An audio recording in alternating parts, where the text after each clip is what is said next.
Welcome back, guys, or if you're new to my channel, this is Automotive Anonymous, and that's my 2022 Subaru Outback Wilderness. I tried to be one of the first people to buy these back in September of 2021, so I've owned it for almost 3 years, and today on my drive home from work, it just hit the 40,000 mile threshold. So I've driven it quite a bit, I've owned it for quite a while, and today I want to share a lot of how that ownership experience has been with you guys. In case any of you guys are wondering, what's it like to own a Turbo Outback or an Outback Wilderness? How has it held up?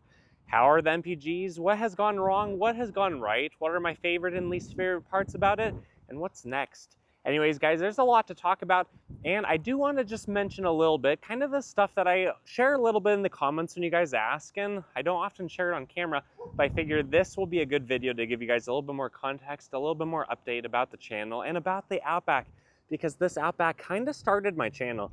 Anyways, guys, 3 years ago, I bought this. I replaced my Subaru Crosstrek Premium. It was a 2019. I never really loved that car. It was just a good car. And that was the first Subaru that I had ever bought. And it replaced my last Toyota Tacoma, which was a 2017 Access Cab 5-speed manual 4-cylinder. Basically just a truck to drive around to put a lot of miles on. And I had driven that over 60,000 miles in the 2 years I had owned it. So then I switched to Subarus. I started with the Crosstrek just because it seemed to be a logical decision. It made a lot more sense than driving the truck because I could get 10 miles per gallon better. I had a functional back seat, and I got a decent deal on the Tacoma, which is probably no surprise to you guys because those hold their value so well. But I drove that Crosstrek for 2 years. I put about 40-something thousand miles on it, and COVID hit, and pricing was crazy. So I sold my 2-year-old 40,000 mile Crosstrek, and I only took about a $2,000 hit from what I had paid for it up front originally, and I bought the Outback. So now we're in September of 2021, and I thought this was a really cool vehicle. It had the power that I was missing from the Crosstrek. It had even more size, which honestly I didn't really even need more size at the time, but I figured this would be a good vehicle to keep for probably 10 years. So here we are, we have it. But I didn't even start making YouTube videos until about 10 months after buying this. So if you were to tell me even 3 years ago or any time in my life before that, that someday I would have a YouTube channel, I probably would have laughed at you. And if you told me that I had a YouTube channel that would focus probably at least a third to almost a half of the videos on Subarus, I really would have laughed at you and told you probably don't know what you're talking about. But here we are. I have a YouTube channel and I've done a lot of Subaru videos. Subaru videos living in the state that I live in, which gets a lot of snow in the winter, it just makes sense. They're such good cars, they're such good values. And, you know, having driven now 80,000 miles between the Outback and the Crosstrek before it, I've really enjoyed it. But having owned this now for almost 3 years and 40,000 miles, it actually would have had a lot more mileage if I didn't have fun cars. Back halfway between or overlapping between the Crosstrek and the Outback, I bought an LS1 powered Trans Am.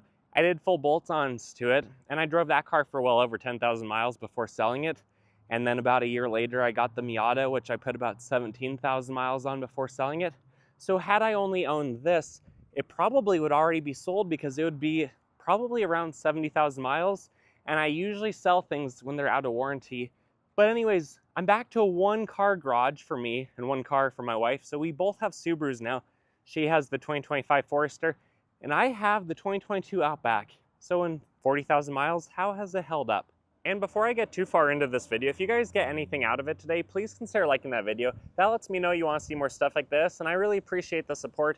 But first, let's talk about the issues. Mine really hasn't had basically anything that's substantial. The windshield did get the infamous crack that happens around here, and then it quickly spread through the windshield. Subaru of America, though, was kind enough to replace it for me. And since then, I do have a few rock chips, which I have had professionally fixed, although in the past, I would just do like a Rain-X kit, and I've never had a rock chip spread on me that I've just done myself, but they've also never been more extreme than something like that. And then a little while ago, I did notice that there is some trauma right there on this newer windshield, which was also replaced before I even started the YouTube channel. So that was probably like 2 years and 2 months ago, something like that. So it must have been hit there, but thankfully that one hasn't spread, and I'm hopeful that I never have to pay for a windshield replacement. And then the only other thing that has gone wrong on it was just the wireless charger, which I have a video on how to fix that. But overall, I'd say the Outback has held up really well. The interior looks fantastic. It is a bit dusty, a bit dirty. Obviously, it needs to be sprayed down, But part of this video is to show you what 40,000 miles looks like on a Subaru Outback. Everything's intact, nothing's peeling away, none of the interior bits are falling apart. The seat still has the same little bit of creasing that it basically had after the first couple months. It's obviously dirty as mentioned, but really it's held up quite well. And I'm really impressed with the StarTech seats, the comfort, overall just the design quality of this. Again, you can see quite dusty on the dashboard, but it has just done a really good job, and I'm pretty impressed with it. Even the paint has held up really well, and there have been times where for weeks this vehicle would just sit in the driveway or on the street and bake in the sun in 100-degree summer temperature, because as mentioned, I would have my Trans Am and then later the Miata in the garage on my side of the garage, and this wouldn't get driven that much because I just love driving those performance enthusiast cars. So there's some stuff that can be scrubbed off of that. You know, some of the stuff that's maybe been dripping on it. But overall, the paint looks really good. And one of the reasons I like ice silver metallic, not just because it looks good, but because I'm not the best person at cleaning my cars. And so if they don't get cleaned that often, they're just gonna sit and, you know, get dirty, get dusty. You can see we recently had some rain, so it's kind of rained and messed up the perfect layer of dirt and dust that was on this. But overall, it has held up really well. The tires still have probably 6 or 7 30-seconds of tread. So these Geolanders on a 4,000-pound Outback have seriously done such a good job, and a lot of people have commented that theirs have personally lasted like 60,000 miles. All the suspension components are fantastic. You do sometimes on a speed bump get a little bit of noise from the spare tire in the back bouncing up and down, but otherwise it feels solid, it feels stable. The brakes and the rotors and everything look really good. No crazy etching or not looking like a record or anything like that. But also most of the miles on this are from interstate and highway driving. So the brakes, honestly, even on my 60,000 mile Tacoma, I didn't even have to replace those because it doesn't get a lot of brake action. And in a car like that, I would just downshift. And this, it's mostly the brakes are used sort of heavily when coming on an off ramp. But overall, it's held up really well, and I don't have any complaints. That is other than the fact that Subaru should have put some weather stripping around the Outback, because the engine bay is filthy and I don't go through deep water, mud, anything like that. But you can just tell that this is just a few years worth of dirt and dust that gets through the grooves and everything. Other vehicles like my Miata did have weather stripping around it, and it stayed basically spotless in its 17,000 miles. But it's a really good vehicle. I haven't had to replace the serpentine belt, basically just filters and oil, which I have videos and all that stuff. And then on top of the engine intercooler is a bug catcher. It gets a lot of stuff through the grill. And if we look at the radiator below here, you probably see just a lot of little nicks in the radiator. Some of the vents are damaged a little bit, but honestly, it's not too bad. And my LED light bar has caught a lot of stuff too. But overall, this thing has held up really well. As far as MPG is concerned, there's really not a lot that has changed. This can get anywhere from 22 to 26 at 80 miles an hour. And then at highway speeds, anywhere from like 25 to 34. Currently, this tank of gas you can see is 28.5, which is pretty accurate if you hand calculate it. Just over 40,000 miles, about 350 miles in the tank. And most of this was traveling about 75 miles per hour. And the overall usefulness of having this, where I said earlier, originally this was basically a much bigger vehicle than I needed at the time, because before Subarus, I just had an Access cab Tacoma, which really you can barely even fit full-size adults in the back seat of that.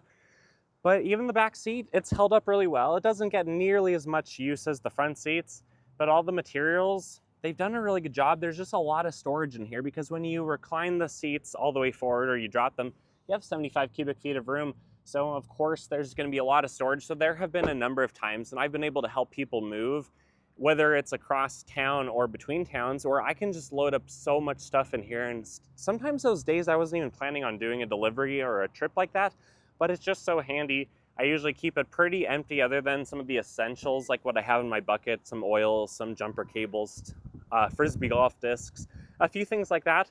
But the back has held up really well. I've never had a tire issue. I've never needed to use the full-size spare, and I don't do a 5-tire rotation just to keep that fresh and ready in an emergency. But the back, you know, hauling mulch, dirt, stuff like that, it's held up really well. The all-weather mats, I definitely recommend if you guys can spring for them. they've been really nice. And then even though the Outback only has a single electronic strut, the other one is just basically an air one, it still does a really good job. No squeaking anywhere, no rubbing. Everything works like it should. As far as modifications go, it still has just the 35% tint on the front because that's what's legal here. And even though it's a little bit overcasty, you can kind of see it's a little bit lighter than the back. The back, just on camera, at least in my opinion, looks like it's a darker shade. But the tint has held up really well. And then I just have the Novsight LED light bar, which I have a 20% discount code for you guys if you're interested on that. And I can link them in the description below. But as far as modifications go, on a daily driver that I depend on to get me to and from therapy or other towns when I'm filming, I really don't want to mess with it. I don't want to, risk the reliability. Sure, in the last couple weeks, I've heard that the Cobb tuners have come out. I honestly don't know how good or reliable a Cobb over-the-shelf tuner is. I know a lot of people swear by them. In my experience with my V8 and supercharged cars in the past, I only take it to like a reputable person that does a dyno tune or does a pro tune, as it's maybe called in the Subaru world, versus an over-the-shelf tuner. I don't think I would ever personally trust one of those.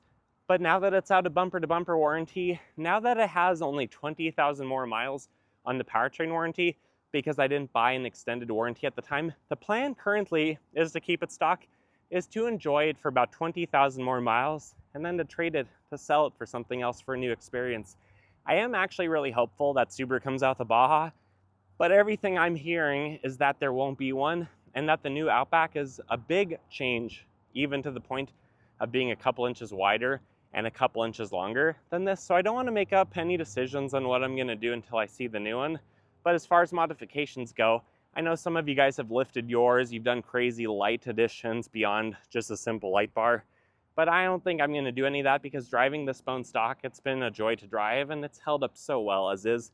And I don't want to mess with a good thing when now that this is my only car or my daily driver, my regular car, and I don't have a performance car as a backup, I don't really want to mess with it and risk my luck. I honestly think that the Outback Wilderness and this color, black and silver, basically just looks really good. It fits the bill for what I'm interested in, and it honestly just feels like the more streetable daily version of what my FJ Cruiser used to be, which I owned one of those in between my Tacomas. So I really was a Toyota fanboy before coming to Subaru, but honestly, now that we have another Subaru in the family, and that my wife has a safe, reliable 2025 Forester, which has been perfect so far, I am starting to lean towards the Toyotas again. I think there's a lot of reasons why you can speak against them, especially the pricing that they have now and waiting through to see how reliable the new ones are, especially the turbo 4-cylinders. But I am getting kind of curious, kind of excited again to maybe try another Tacoma, maybe try a 4th gen since I did have a 2nd and a 3rd gen. And part of my heart belongs with the Tacoma. But I do really like the Outback. I really do like Subarus in general, and I don't see our family at this point, at any point in the future, not having at least one Subaru in the family. But now that we have another one, which is just as practical and capable as this, it means I can have a little bit of fun. I can try another platform, so I'll definitely wait to see what the new Outback looks like and confirm that there's not a Baja, because that might be my first choice. But I think something like the Tacoma right now is the next runner up when this does get replaced in a little while. And because I don't have a fun car and I'm not planning to buy one for a while, the miles on this, they're really going to rack up a lot faster than they have been. And it really is refreshing to drive this again because, like I mentioned earlier, it's been weeks at a time at various points where I haven't even driven this or fired it up. And it's such a good vehicle. There's a reason I've kept it for about 3 years and 40,000 miles. Although that's not the most miles I've put on anything, that's the longest time frame I've ever kept a vehicle, which really speaks volumes to how good this Outback is. Ultimately, I understand this video is probably getting a little bit long-winded, so we should wrap it up now. The Outback, it's a really good vehicle. In 40,000 miles, it hasn't had a single problem. And honestly, if I had been a little bit more thoughtful earlier in the ownership and bought an extended warranty for it, I probably would be keeping it even longer. But I have had a few engines go out, a few transmissions go out, and just enough problems that I think that's one of the things that has scarred me into buying a new vehicle every couple of years, just because I've literally dealt with that. Actually, for instance, both my Trans Am and my brand new Miata had their transmission go out while I had owned them for 1.5 years each. So I have a few reasons to be scarred by them, and I hope you guys know I really do take care of my vehicles, do all the maintenance, really just baby them. Most of the accelerations you see in any of this stuff is on camera, and I honestly still can't believe that I have an automotive YouTube channel, which half the videos have been Subaru, and a lot of the foundational starting videos have been about my Outback, just because it was a good point to start on, a good enthusiast vehicle. And I honestly really do recommend that any of you guys may be interested in one of these who you haven't owned one or driven one yet, go give it a try. They're a really good vehicle. I really like mine, and I don't have any concerns or any complaints, and I can, you know, full-heartedly recommend them to you guys, because there is a reason why I've kept mine longer than anything else that I have ever owned. And if you guys got anything out of this video, if it was helpful, please like this video. Of course, comment your thoughts and opinions below, because I love hearing from you guys, and I try to read everything and comment back as often as I can. And with that said, I wish you guys the best. Hope you take care. See you guys